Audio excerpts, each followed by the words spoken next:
राधे राधे दोस्तों, कैसे हैं आप सब। दोस्तों ऐसी कुछ मीडिया अपडेट्स निकल के सामने आ रही है आपकी वंदे स्लीपर के बारे में, जहाँ ये बताया जा रहा है कि जो आपकी पहली वंदे स्लीपर का रूट हो सकता है वो प्रोबेबली नई दिल्ली से श्रीनगर हो सकता है, और जिसको लेकर के कुछ वैलिड पॉइंट भी सामने निकल के आ रहे हैं। ठीक है, हम लोग ये एक्सपेक्टेशन पहले से कर रहे थे कि दिल्ली मुंबई जो है रूट होना चाहिए था, क्योंकि दोस्तों दिल्ली से लेकर मुंबई तक एक बहुत ही ज़्यादा कॉम्पिटिटिव रूट हो जाता है, और यहाँ पे स्पीड अपग्रेडेशन का काम भी चल रहा है। 160 kmph पे जो है पूरे सेक्शन को अपग्रेड किया जा रहा है, तो इस हिसाब से मच मोर लॉजिकल होता है कि इसको दिल्ली मुंबई पे चलाया जाता। पर अभी के लिए अपडेट ऐसे निकल के सामने आ रही है कि इसको दिल्ली से श्रीनगर के बीच में चलाया जा सकता है। तो दिल्ली से श्रीनगर चलाने के पीछे भी कुछ वैलिड पॉइंट्स है, वो उसके ऊपर भी चर्चा करते हैं, एंड मुंबई अभी क्यों नहीं है उसके ऊपर भी चर्चा करते हैं। तो दोस्तों वंदे भारत अगर पहली बार श्रीनगर भेजी जाती है, उसके क्या लॉजिकल पॉइंट हो सकते हैं। सबसे पहली बात तो कश्मीर की तरफ जाने वाला जो टूरिज़्म है उसको बहुत ज़्यादा बेनिफिशियल होने वाला है, क्योंकि जिस हिसाब से बताया जा रहा है कि जनवरी की शुरुआत में लॉन्च हो सकती है, और वही वो पीक टाइम होता है जब जम्मू कश्मीर में बर्फ़ वगैरह देखने के लिए या उस वहाँ पे जो टूरिज़्म होता है वो पीक भी उसी टाइम के आसपास करता है, लेट ऑफ दिसंबर से लेकर जनवरी के बीच में। तो उस टाइम अगर वहाँ एक वंदे भारत चला दी जाती है तो बहुत ज़्यादा लोग जो है पहुँच पाएंगे, क्योंकि इसका किराया भी कोई बहुत ज़्यादा नहीं होने वाला है। हार्डली 2-2.5 हज़ार रुपये के अंदर आपको थर्ड AC जो है इसमें मिल जाएगा, जहाँ पे आप रात को सोएंगे और 12-13 घंटे का सफ़र करके जो है श्रीनगर पहुँच जाएंगे, जो कि फ़्लाइट से अगेन बहुत ज़्यादा सस्ता होने वाला है। और आप सीधा रेलवे स्टेशन बारामूला वगैरह उतरेंगे, या जहाँ भी आपको उतरना है आप वहाँ उतर सकते हो।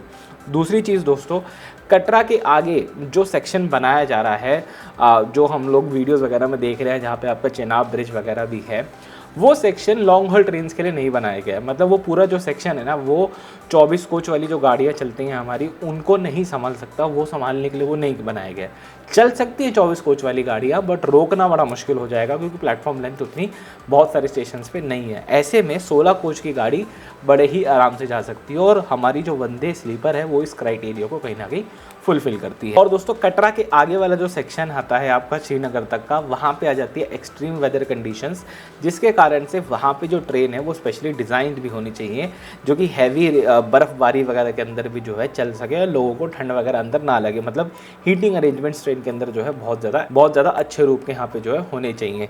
ठीक है, तो ये सारे कुछ पॉइंट्स हैं कि वंदे स्लीपर पहली बार श्रीनगर क्यों जा सकती है।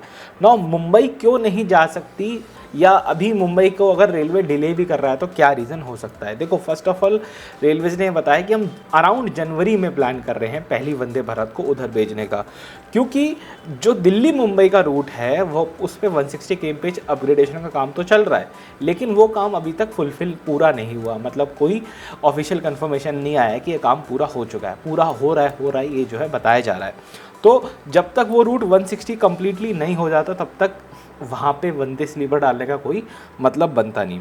एक बार वो रूट अगर 160 हो भी जाता है, मान लो पैचेस में जो हो रहा है वो हो भी जाता है, तो उसके बाद भी आपकी तेजस एक्सप्रेस हो गई, अगस्त क्रांति राजधानी हो गई, ये गाड़ियाँ उस रूट के ऊपर ऑलरेडी 160 को लेने के लिए पहले से ही वेटिंग में खड़ी हैं। मतलब RAC में खड़ी हैं, वेटिंग में भी नहीं बोलेंगे इनको, RAC के अंदर ही ट्रेनें खड़ी हुई हैं।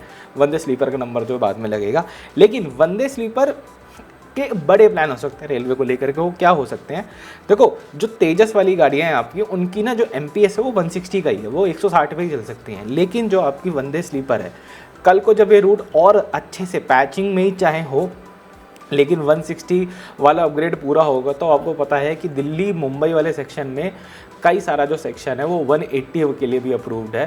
तो जहाँ पे 180 वाले ट्रायल्स कई बार हो चुके हैं, वंदे भारत इवन को 180 पे चला करके देखा जा चुका है उन रूट्स पे, तो वहाँ पे ऐसा हो सकता है कि जब इस ट्रेन को उठा करके दिल्ली मुंबई सेक्शन पे दिया जाए, तो 160 तो वो पूरा चल रही हो और पैच के अंदर ये गाड़ी 180 चल रही हो, जिससे कि 10-11 घंटे के अंदर 10-11 घंटे के अंदर आप मान के चलो दिल्ली मुंबई जो है हो पाएगा।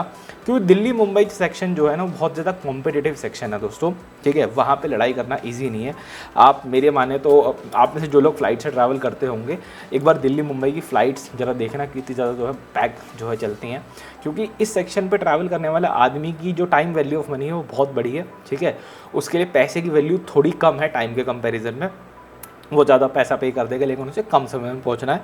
और एग्जिस्टिंग जो मुंबई राजधानी वगैरह आप जानते हो, वो टाइमिंग उनकी थोड़ी सी जो है डामाडोल है, बिकॉज इससे ज़्यादा मतलब उनके पास जो टाइमिंग का स्केड्यूल है बहुत ज़्यादा टाइट है। शाम को 5 बजे ट्रेन जो है दिल्ली से डिपार्चर लेती है और 5 बजे ऑफिस वाला बंदा फ्री नहीं हो पाता, अगले दिन 8:30 पहुंचती है, जिसमें अगेन ऑफिस वाले बंदे के लिए वो बहुत ज़्यादा टाइट स्केड्यूल बन जाता है। लेकिन वहीं यदि ये ट्रेनें आती हैं या ये सेक्शन जब 160 में अपग्रेड होता है और ये ट्रेनें शाम को 7 बजे डिपार्चर लें दिल्ली से और वंदे स्लीपर आने के बाद ये और लेट लें, तो अगेन कंपटीशन, जैसे मैं आपको बता रहा हूँ इस सेक्शन में जो कंपटीशन बहुत ज़्यादा है, उसके लिए बहुत तगड़ी एडवांटेज हो सकती है। ठीक है, तो अभी के लिए हम यही होप कर सकते हैं कि भाई दिल्ली से लेकर श्रीनगर तक पहली जो है आपकी वंदे स्लीपर चलने वाली है, जिसके कुछ कारण मैंने आपको जो है बता दिए। ठीक है, कैसी लगी वीडियो आपको मुझे कमेंट में ज़रूर से बताइएगा। आपके क्या सुझाव हैं वो भी कमेंट में ज़रूर से लिखिएगा। इस वीडियो में इतना ही रखते हैं।